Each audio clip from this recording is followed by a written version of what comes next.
Jadi, isi untuk menampung keperluan pasaran tempatan ini merupakan jawapan untuk perbezaan.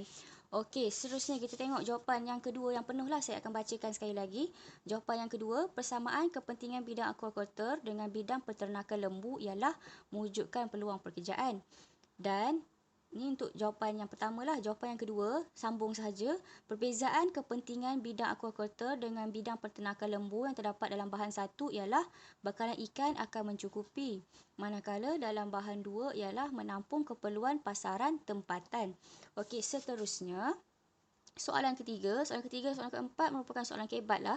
Soalan berfikir sendiri.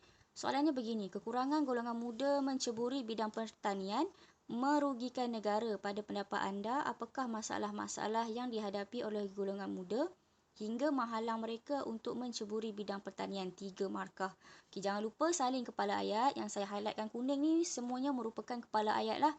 Pada pendapat anda, masalah yang dihadapi oleh golongan muda untuk menceburi bidang pertanian ialah, okey ni, saya bagi jawapan terus, ialah kekurangan sumber keuangan, tiada ilmu dan risiko yang tinggi. Macam saya cakap tadi lah, kalau soalan 3 markah, bagi 3 isi. Okey, ni 1 isi, 2 isi, 3 isi. Dapatlah 3 markah.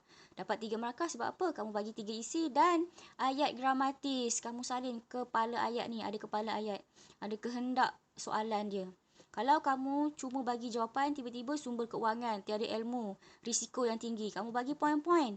Jawapan kamu ni lengkap betul. Tapi disebabkan kamu bagi poin sahaja, kamu akan dapat 2 markah. Kamu tidak akan dapat markah penuh, iaitu 3 markah. Sebab kamu tak dapat markah 3 markah kerana kamu tidak menggunakan ayat gramatis. Kalau kamu guna ayat gramatis, dapatlah markah 3. Okey, soalan yang keempat.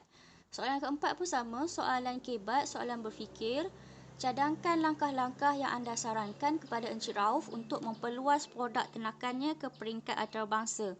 Okey, macam mana cara supaya produk ternakan Encik Rauf ni sampai ke peringkat antarabangsa? 4 markah. Okey, nak selamat bagilah 4 isi. Okey, tips yang pertama macam saya pesan tadi, kena salin kepala ayat, kena buat ayat gramatis, salin balik ni. Langkah yang saya sarankan, tukarlah kan, ke atas kan anda kan, tukarlah saya. Langkah-langkah yang saya sarankan kepada Encik Rauf untuk memperluas produk ternakannya ke peringkat antarabangsa ialah Encik Rauf boleh, okey ni langkah pertama, boleh mengeksport produk ternakannya ke luar negara. Okey, isi pertama, menyertai Expo Pertanian Antarabangsa. Okey, isi kedua, bekerjasama dengan syarikat pertanian luar negara. Isi ketiga, dan mempromosikan tentang produknya di media antarabangsa. Okey, isi keempat, dapatlah 4 markah. Kalau kamu tak ada kepala ayat, okey, tiba-tiba kamu masuk begini je. Kamu buat produk ternakannya perlu dieksport ataupun menyertai. Kamu buat macam ni je, mengeksport produk ternakannya, menyertai expo, bekerjasama. Tak dapat markah penuh lah, kamu tak akan dapat 4 markah lah. Okey, dengar ya. Kena ada ayat gramatis, kena salin balik kepala ayat. Mana nak dapat kepala ayat? Cari dalam soalan lah. Dalam soalan ni dah ada kepala ayat. Jawab balik. Seperti kamu jawab soalan lah, siapakah nama kamu? Okey, nama saya ialah, kan kamu salin balik kehendak soalan tu kan. Salin kepala ayat.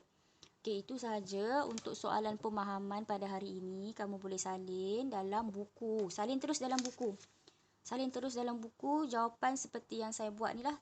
Jangan salin dalam buku latihan. Salin dalam buku kerja terus. Buku kerja yang warna ungu tu. Modul A+, modul A tambah SPM. Salin dalam tu ya. Jawapan ni saya dah sediakan, kamu salin sahaja. Itu sahaja. Assalamualaikum dan selamat pagi.